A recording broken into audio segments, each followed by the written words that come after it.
India से comparison करो, India से भाई इंडिया अपना खेल खेल रहा है, इंडिया के इश्यूज अपने हैं, हमारे इश्यूज अपने हैं। इंडिया के पास जितने इस वक्त ऑप्शन बैठे हैं उतने ऑप्शन हमारे पास नहीं है।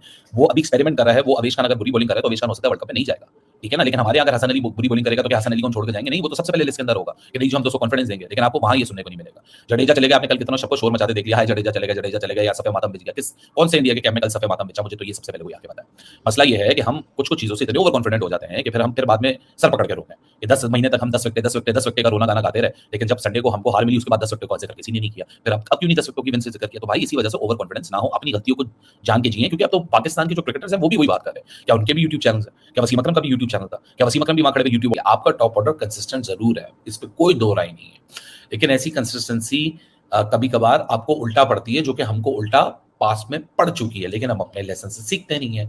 एक हल्की टीम के खिलाफ, ठीक है टीम बड़ी है, टीम छोटी है, लेकिन इसी हल्की टीम ने इंडिया के खिलाफ भी खेला, ठीक है, लेकिन हमारी हर टांग इंडिया से क्यों टूटती है? इंडिया से कंपैरिजन करो, इंडिया से भाई इंडिया अपना खेल खेल रहा है, इंडिया के इश्यूज अपने हैं, हमारे इश्यूज अपने हैं। इंडिया के पास जितने इस वक्त ऑप्शन बैठे हैं उतने ऑप्शन हमारे पास नहीं है। वो अभी एक्सपेरिमेंट कर रहा है, वो अवेश खान अगर बुरी बॉलिंग कर रहा है तो अवेश खान हो सकता है वर्ल्ड कप में नहीं जाएगा, ठीक है ना। लेकिन हमारे यहाँ अगर हसन अली बुरी बॉलिंग करेगा तो क्या हसन अली को हम छोड़ के जाएंगे? नहीं, वो तो सबसे पहले लिस्ट के अंदर होगा कि नहीं जो हम 200 कॉन्फिडेंस देंगे। लेकिन आपको वहां ये सुनने को नहीं मिलेगा। जडेजा चलेगा, आपने कल कितना सबको शोर मचाते देख लिया, हाय जडेजा चलेगा या सफे मातम बिछ गया। कौन से इंडिया के कैंप में कल सफे मातम बिछा? मुझे तो ये सबसे पहले कोई आके बताया। मसला ये है कि हम कुछ चीजों से इतने ओवर कॉन्फिडेंट हो जाते हैं कि फिर बाद में सर पकड़ के रोकते हैं कि 10 महीने तक हम 10 विकेट का रोना गाना गाते रहे, लेकिन जब संडे को हमको हार मिली उसके बाद 10 विकेट को जिक्र किसी ने नहीं किया। फिर अब क्यों नहीं 10 विकेटों की विन से जिक्र किया? तो भाई इसी वजह से ओवर कॉन्फिडेंस ना हो, अपनी गलतियों को जान के जिए। क्योंकि अब तो पाकिस्तान के जो क्रिकेटर्स हैं वो भी वही बात कर रहे हैं। क्या उनके भी यूट्यूब चैनल्स हैं? क्या वसीम अकरम का भी यूट्यूब चैनल था? क्या वसीम अकरम भी वहां खड़े हुए यूट्यूब ऑडियंस को कर रहे थे? नहीं जी, वो नेशनल टीवी के ऊपर ऑफिशियल ब्रॉडकास्ट के अंदर ये बात कर रहे थे कि आपके पास अगर 9 बल्लेबाज पड़े हुए हैं और आप 40-50 बॉलें खेल चुके हैं और उसके बाद भी आप अपने आप को फाउंडेशन ही स्टैब्लिश करने में लगे हुए हैं, तो भाई पीछे जो 9 बल्लेबाज बैठे हैं वो क्या चने बेचने बैठे हैं? उनका क्या किरदार है? भाई कोशिश करो, हिट आउट करो। माना पिच मुश्किल है, माना पिच मुश्किल थी, लो बाउंस था, माना, लेकिन जब क्वालिटी और दोनों ओपोनेंट का फर्क होता है ना, तो फिर जो पाकिस्तान की क्वालिटी जो हांगकांग की क्वालिटी थी वहीं डिपेंड करता था कि पाकिस्तान इनके ऊपर चढ़ेगा, irrespective of the decision, irrespective of the pitch.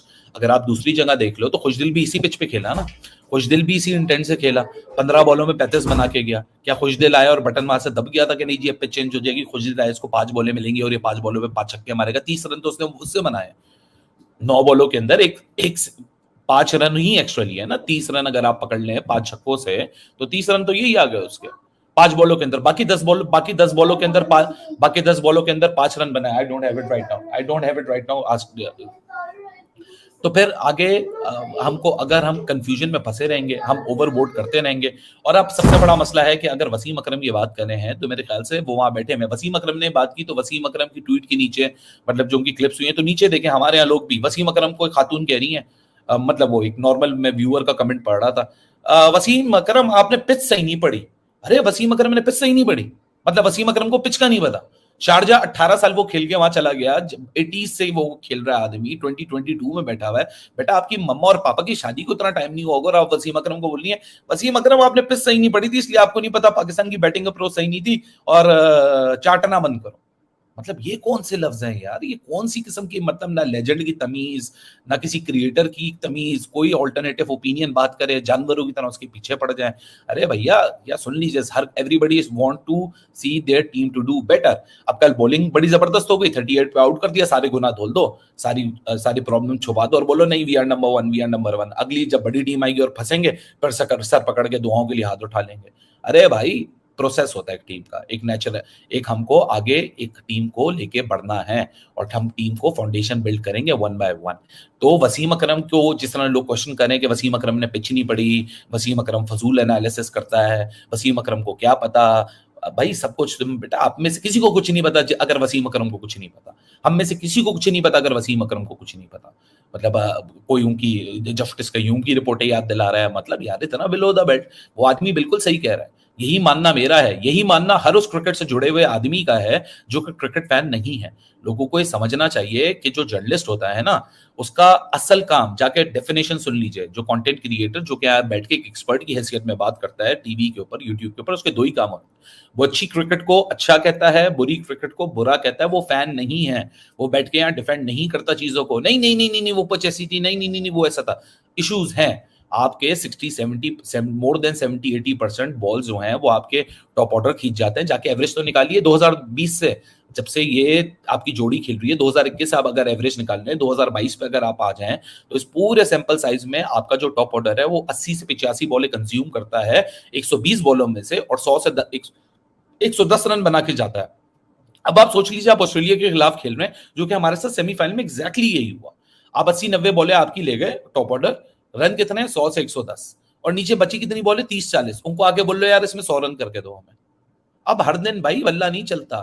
अब उस दिन जो बैठ के लोग कह रहे थे सूर्या कुमार यादव हांगकांग के खिलाफ, अब कल समझ आया उसके शॉट्स देखे थे आपने अनऑर्थोडॉक्स। उस दिन भी गलती थी केएल राहुल की। केएल राहुल एक शेल में फंसे हुए थे, उनको भी अपने आप को बैक करना चाहिए था। तो जब हम केएल राहुल को उसकी इंटेंट के ऊपर क्वेश्चन कर सकते हैं, तो हम रिजवान को क्यों नहीं उसकी इंटेंट पे क्वेश्चन कर सकते? क्योंकि फाइनल स्कोर केएल का कम है और रिजवान का ज्यादा है। नहीं भाई, हमको बात करनी पड़ेगी। हर चीज एक एक हल्की टीम के खिलाफ, मिनों के खिलाफ हम जीते हैं, बड़ी बात है।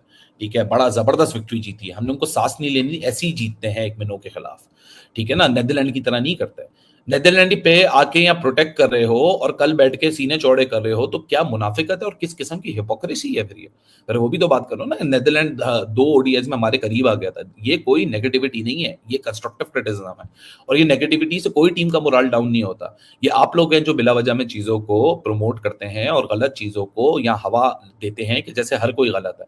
अब सोचो, या तो हद हो गई ना कि वसीम अकरम को बोला जा रहा है कि आपने पिच पढ़ी, क्या आपने सही तरह पिच देखी थी? अरे आपने मतलब वसीम अकरम शारजा में वो खड़ा हुआ है जहां उसकी जिंदगी, आधे से ज्यादा उसकी जिंदगी गुजर गई। वो कहते हैं ना कि धूप बाल जो है ना वो धूप में सफेद नहीं होते। तो मेरे ख्याल से हमको वसीम अकरम की बात भी सुननी चाहिए, अपनी बैटिंग रियलाइजेशन भी सुननी चाहिए। कोई बुराइयां नहीं कर रहा, हर कोई बेटरमेंट की बात कर रहा है। कंसिस्टेंसी, जब इंडिया के टॉप 3 और पाकिस्तान के टॉप 3 की बात करते हैं तो पूरी दुनिया आजकल बोल रही है कि जी कंसिस्टेंसी है, लेकिन स्ट्राइक रेट का इशू अभी भी है। क्योंकि जब बड़ी टीमों के सामने आएंगे, जहां बड़े ग्राउंड होंगे, वहां हम फंस जाएंगे। ऑस्ट्रेलिया में हमें शारजा जितना छोटा ग्राउंड नहीं मिलेगा। मतलब ऑस्ट्रेलिया में जितना ग्राउंड है ना, उस सर्कल से थोड़ी सी बाहर बॉल जाएगी ना, तो वहां से तो शारजा का ग्राउंड खत्म हो जाता है। ऑस्ट्रेलिया में तो कोई 1.5 गुना ज्यादा बड़ा ग्राउंड होगा, वहां आपको इससे ज्यादा ब्रूटल फोर्स चाहिए होगी। जो कल छक्के लगे रहते शायद वो चौके में कन्वर्ट हो जाएंगे।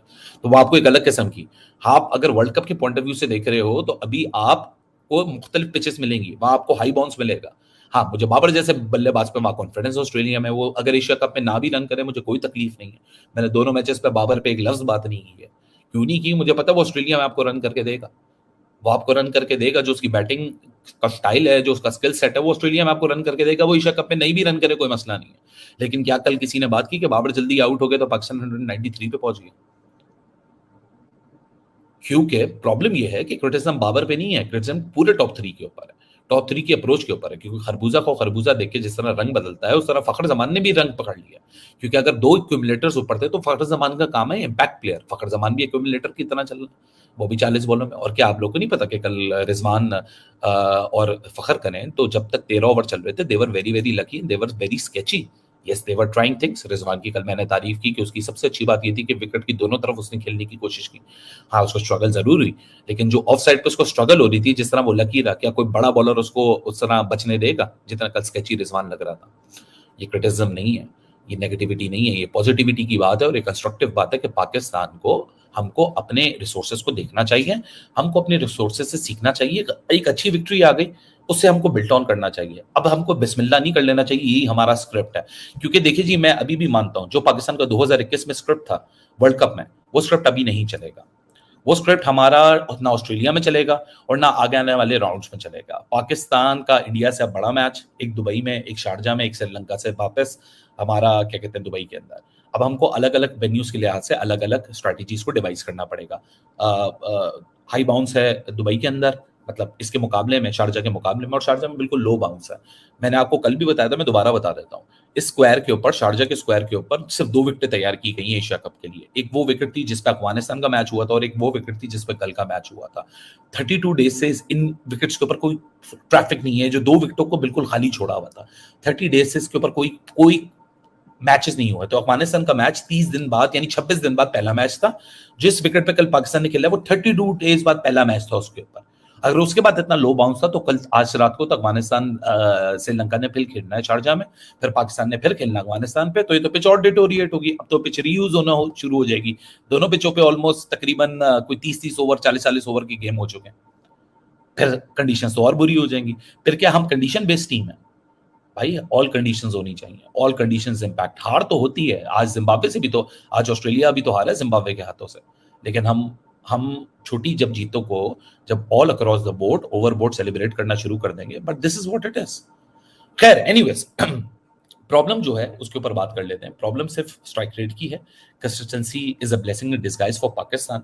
लेकिन मसला ये है कि जब तक हम अटेम्प्ट नहीं करेंगे मिडिल ऑर्डर को अपना टाइम देना, तो फिर मिडिल ऑर्डर के लिए जब प्रेशर पड़ेगा तो फिर मिडिल ऑर्डर यहाँ क्रम्बल करेगा। और मिडिल ऑर्डर का टाइम देने का मकसद ये नहीं कि आप जाओ और खुद आउट होना शुरू हो जाओ।